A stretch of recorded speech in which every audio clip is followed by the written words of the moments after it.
ذَلِكَ الْكِتَابُ ورحمۃ اللہ وبرکاتہ۔ میں ہوں مختار سر اور آپ سب کی خدمت میں ایک بار پھر سے حاضر ہوں۔ آج کا جو ہمارا ٹاپک ہے وہ ہے کہ ہم آپ کو صرف 7 حروف کے مخارج کیوں پڑھاتے ہیں، یعنی صرف 7 لیٹرز کی پروننسیشن کیوں پڑھاتے ہیں۔ جیسے میں اس سے پہلے بھی عرض کر چکا ہوں کہ یہ ویڈیوز اسپیشلی ان بچوں کے لیے ہیں جو سکولز میں پڑھتے ہیں۔ ہم صرف 7 حروف کے مخارج اس لیے پڑھاتے ہیں کیونکہ یہی 7 ایسے حروف ہیں جن کی صحیح ادائیگی نہ ہونے کی وجہ سے قرآن ہم صحیح نہیں پڑھ سکتے ہیں۔ ہم ان ہی 7 لیٹرز کو ڈسکس کرتے ہیں تاکہ آپ حروف کی جو آواز ہوتی ہے، لیٹرز کی جو اپنی اپنی پروننسیشن ہوتی ہے، ان کو مکس نہ کریں آپ، ٹھیک ہے۔ میں آپ کو تھوڑا سا سمجھاتا ہوں۔ میں نے لکھا ہے ہم صرف 7 حروف کے مخارج آپ کو کیوں پڑھاتے ہیں۔ دیکھیے، اگر ہم ان پر نظر ڈالتے ہیں، جیسے یہاں پر لکھا ہے ث، سین اور صاد، ٹھیک ہے۔ اگر ہم ان کے اوپر زبر ڈالتے ہیں یا زیر ڈالتے ہیں یا پیش ڈالتے ہیں تو عام طور کیا ہوتا ہے کہ لوگ سیدھا پڑھتے ہیں سا زبر سا، سین زبر سا، صاد زبر سا، تینوں کی آوازیں ایک جیسی نکالتے ہیں۔ ہم نے ان میں سے چنا صرف سا کو، کیونکہ سا، سین اور صاد ان کی آوازیں ملتی ہیں آپس میں، ٹھیک ہے۔ جب آپ کنسنٹریٹ کرتے ہیں سا پر، جو مخرج ہے اس کا زبان کی نوک اور ثنائے علیہ کا کنارہ، تو یہ دو جو پھر رہ جاتے ہیں سین اور صاد، ان کے ساتھ کچھ کرنے کی ضرورت نہیں ہے۔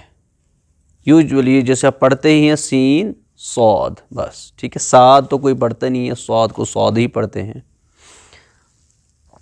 ہاں تھوڑا سا فرق ہے سین اور صاد میں، سین پتلی آواز سے پڑھا جاتا ہے، باریک آواز سے، اور صاد پر آواز سے پڑھا جاتا ہے۔ انشاءاللہ آنے والے لیکچر میں وہ بھی آپ کو سمجھا دیا جائے گا۔ تو جب آپ سا ادا کرتے ہیں سا، تو سین اینڈ صاد کے ساتھ کچھ بھی نہیں کرنا ہے، اس کو سین سین بس سمپل، صاد صاد، ٹھیک ہے۔ ایسے ہی اگر آپ دیکھیں گے دوسری لائن میں، پہلی لائن میں اس میں سا میں انڈر لائن کرتا ہوں، دوسری لائن میں آپ دیکھتے ہیں 4 حروف ایسے ہیں جن کی آواز ایک جیسی ہوتی ہے، مطلب جو عام ہم لوگ پڑھتے ہیں، آوازیں ایک جیسی تو نہیں ہوتی ہیں لیکن عام تو لوگ اس کو بس ایک ہی کیٹیگری سمجھتے ہیں۔ مثال زال زبر زا، زا زبر زا، زا زبر زا، زا زبر زا، اب سبھی کو ایک ہی کیٹیگری میں لاتے ہیں، جبکہ ان سب کی الگ الگ جگہیں ہیں نکلنے کی، اور اگر جگہیں ایک جیسی ہیں مگر آوازیں الگ الگ ہیں، کسی کی پتلی ہے اور کسی کی موٹی۔ مثال اگر آپ پڑھتے ہیں ذال، جیسے کہ آپ کو سکھا دیا گیا اس سے پہلے لیکچرز میں، ذال تو ہم پڑھیں گے ذال زبر ذ، جیسے سورہ فاتحہ میں آپ پڑھتے ہیں صراط الذین، ذال ذی ذی، اب زینہ نہیں پڑھ سکتے ہیں کیونکہ وہاں پر یہی ہے، یہ والا یہ ذال ہے۔ ایسی ہے زا، اس کو سختی کے ساتھ پڑھنا ہے زا، جہاں پر بھی جیسے آپ پڑھتے ہو، میں یہاں پر لکھتا ہوں یہ مثال، جیسے آپ پڑھتے ہیں اذا، پھر زلزلت، زلزلت،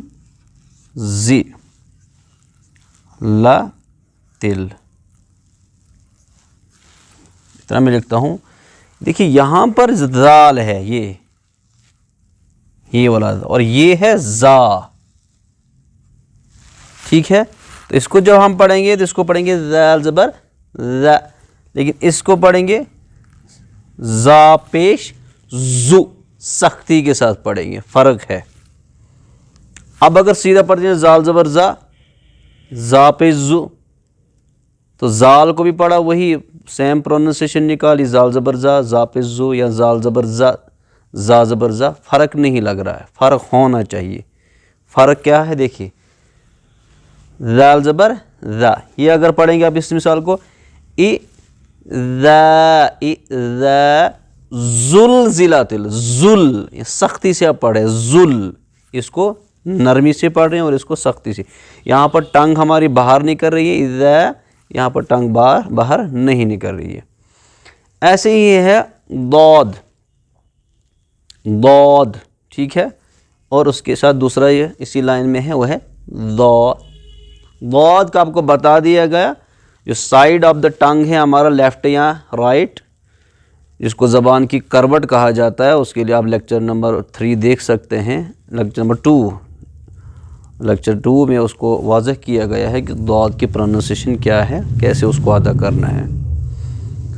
تو ضاد کی جو پروننسیشن ہے زبان کی کروٹ اور اوپر کے داڑھوں کی جڑ ہیں, side of the tongues right یا لیفٹ سائڈ, اینڈ اس کو ٹچ کرنا ہے اپر سائڈ آف دا مولرس یا پریمولرس کے ساتھ, مولرس اینڈ پریمولرس. ٹھیک ہے, تو یہاں سے ضاد یہ ادھر. اب اگر اس کو بھی پڑھ دیں گے آپ صحیح پروننسیشن سے نہیں پڑھتے, آپ پڑھیں گے ضاد زبر زا, تو پھر فرق ہی کیا رہا. ایسے ہی ہے ضا, ٹپ باہر رہے گی, زبان کی نوک اور ثناء علیہ کا کنارہ. ایسے ضا, جیسے آپ پڑھتے ہیں صدق اللہ العظیم, ایسے ضیم, اسے عظیم کا ورڈ یہاں پر لکھتا ہوں میں, عین زبر آ, یہ ہے ضا یا ضی, عظیم میم دو پیش مون, یہ ہے ضا, عظیم عظیم. ٹھیک, تو ذال زبر ہو جائے گا ذا, زا زبر زا, ضاد زبر ادھر سے ضو, اینڈ یہ ذا زبر یہ ذا. اس میں اور اس میں فرق کیا ہے, مخرج ایک ہی ہے ان کا, زبان کی نوک ثناء علیہ کا کنارہ, اس کا بھی وہی مخرج ہے, لیکن اس کو پڑھنا ہے موٹی آواز سے, پر آواز سے, اور اس کو پڑھنا ہے باریک آواز سے پڑھنا ہے انشاءاللہ. آگے چلتے ہیں ہا اور ہا. یہ جو ہا ہے اس کو ہم بولتے ہیں بڑا ہا, from the centre of the throat, middle of the throat سے اس کو نکالیں گے ہا, اور اس کو یہ ہے یہاں سینے کی طرف والے حصے سے ہا. سمپلی کچھ نہیں کرنا ہے, جیسے اردو میں بولتے ہیں ہم, ہمارا, ہماری وغیرہ. اس پر سٹرس دینا ہے ہا, الحمد. ٹھیک ہے, اور یہ اللہم, ہم نہیں پڑھ سکتے, ہم سیدھا اللہم. ٹھیک ہے, یہاں سے پڑھتے ہیں اہدنا الصراط المستقیم, یہاں پر سٹرس نہیں دینا, سیدھا سمپلی پڑھنا ہے اہدنا الصراط المستقیم. اب اگر اس کو ہم زبر زیر پیش ڈالتے ہیں تو عام طور یوزولی لوگ کیا پڑھتے ہیں, ہائی زبر ہائی بولتے ہیں, ہائی نہیں صحیح, ہا ہے, تو ہا زبر ہا کے بجائے سیدھا پڑھتے ہیں ہا زبر ہا. اب اس کا پوچھیں گے تو اس کو بھی ہا زبر ہا, چاہے ہا ایسے بھی لکھا جاتا ہے جس کو اب اردو میں دو چشم ہا بولتے ہیں. تو اگر اس پر زبر یا زیر یا پیش ہم ڈالتے ہیں, زبر زیر اور پیش, اس پر زبر زیر اور پیش, ہم کیسے پڑھیں گے؟ غلط طریقہ کیا ہے, سیدھا ہا زبر ہا, حاضر ہی, حاضر ہی, یہ غلط طریقہ. صحیح طریقہ کیا ہے, ہا زبر ہا, حاضر ہی, ہا پیش ہو, ہا پیش ہو. فرق لگ رہا ہوگا آپ کو میرے پڑھنے میں. ایسے حاضر ہی, حاضر ہی. ٹھیک ہے, تو آگے ہم بڑھتے ہیں. نیکسٹ جو ہمارا وہ ہے عین اور حمزہ. جب ہم زبر ڈالیں گے ان کے اوپر ہم پڑھیں گے عین زبر ع, لیکن جب حمزہ پڑھتے ہیں تو ہم حمزہ زبر ا, عین زبر ع, حمزہ زبر ا, دونوں کی آواز نکلتی ہے لیکن ڈفرینس ہونی چاہیے, وہ مسٹ ہے. اگر سیدھا پڑھیں گے عین زبر ا, حمزہ زبر آ، تو دونوں کی آواز آ نکل رہی، صحیح نہیں ہے، غلط ہے۔ اس لیے ہم آپ کو پڑھاتے ہیں عین کا مخرج، بھائی ہم کہتے ہیں حمزہ کے ساتھ کچھ مت کرو، عین پر سٹرس دے دو، حمزہ کے ساتھ حمزہ جیسے پڑھتے ہیں حمزہ زبر آ تو اس کو ایسے ہی پڑھ لیجئے۔ آخری ہے وہ ہے قوف اور کاف۔ ہم سٹرس دیتے ہیں کہ آپ قوف کو صحیح ادا کرو، کاف کے ساتھ کچھ مت کیجئے آپ کاف بس جیسے ہے کاف زبر کا، کاف زبر کا، ٹھیک۔ یہاں پر ایک چیز میں ایڈ کروں گا، کچھ لوگ پڑھتے ہیں کیف بھی نہیں ہے، وہ بھی غلط ہے، یہ کاف، یہ ہے قوف، یہ ہے کاف، ٹھیک۔ تو اگر جیسے آپ پڑھتے ہو، جیسے عربی میں مثالیں میں دے دوں گا آپ کو، عربی میں قوف لام زبر قل با دو پیش بن، قلبن، اس کے معنی آتے ہیں دل، ٹھیک ہے، ہارٹ۔ دوسرا ہے کاف، چھوٹا کاف، یہ والا کاف، یہ کاف لام زبر کل با تو پیش بن، کلبن، اس کے معنی آتے ہیں کتا۔ اب اس قوف اور کاف میں دیکھیں کتنی فرق ہوئے، قلبن مینز دل، اس قرآن میں کیا فی قلوبہم مرض، یہاں کاف سے ہے کتا کی میننگ ہو جاتی ہے۔ اب اگر ہم پڑھے اقرار باللسان و تصدیق بالقلب، دل سے میں نے تصدیق کی جو کچھ اللہ نے حکم دیا ہے، اگر کوئی قلب کی جگہ قلب پڑے گا تو آپ چالاک ہیں، سمجھ سکتے ہیں میننگ کتنی زیادہ خراب ہو جاتی ہے۔ یہ لیکچر میں نے صرف اس لیے بنایا کیونکہ ہو سکتا ہے کوئی یہ کہے کہ بھئی انہوں نے کچھ نیا ہی سسٹم نکالا ہے، صرف 7 حروف کے مخارج پڑھاتے ہیں۔ تو ہم 7 حروف کے مخارج اس لیے پڑھاتے ہیں کیونکہ سکولز میں ٹائم کم ہوتا ہے، اور وہ لیٹر جو آلریڈی ہمارا بچہ فرسٹ کا بچہ سیکنڈ کا بچہ صحیح پڑھتا ہے، ہم کیوں اس کو اب سٹرس ڈالیں گے، نہیں تجھے برابر آپ کو جو ہے 29 لیٹرز کے مخارج یاد کرنے ہیں۔ ہم اس کو وہ مخارج پڑھاتے ہیں جس میں وہ کم ٹائم میں قرآن ایزیلی سیکھ سکتا ہے، بس یہ ہمارا مقصد ہے۔ کیوں؟ ہمارا ٹارگٹ ہے قرآن بچہ صحیح پڑھ سکے، وہ 4th میں اس لائق ہونا چاہیے کہ وہ قرآن صحیح خود پڑھ سکے، اس کو لگے صحیح اور غلط کیا ہے، قرآن کا صحیح طریقہ کیا ہے اور غلط طریقہ کیا ہے۔ اس لیے ہم 7 لیٹرز پر سٹرس اسی لیے دیتے ہیں تاکہ بچے کے لیے بھی برڈن نہ بنے، پیرنٹس کے لیے بھی برڈن نہ بنے، اور بچہ خوشی خوشی سیکھ سکے، ٹھیک ہے۔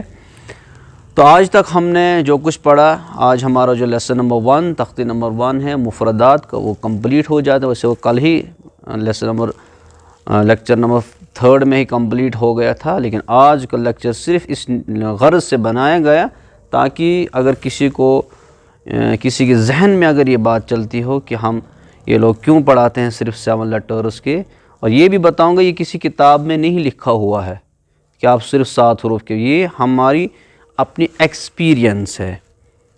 ہم یہ جو لیکچرز میں تیار کر رہا ہوں یہ میں اپنے تجربے کی بنیاد پہ کر رہا ہوں، جو مجھے اپنا 10 سال یا 15 سال کا پڑھانے کا تجربہ ہے قرآن پڑھانے کا۔ تو ان 10 سالوں میں اسپیشلی جو سکولز میں میرے 10 یا 11 سال دے دیے کہ سکولز کے لیول تک اگر ہم چلے جائیں تو کتنا کمپلسری ہے، کتنا ضروری ہے کہ جس سے قرآن بچہ صحیح پڑھ سکے، ٹھیک ہے۔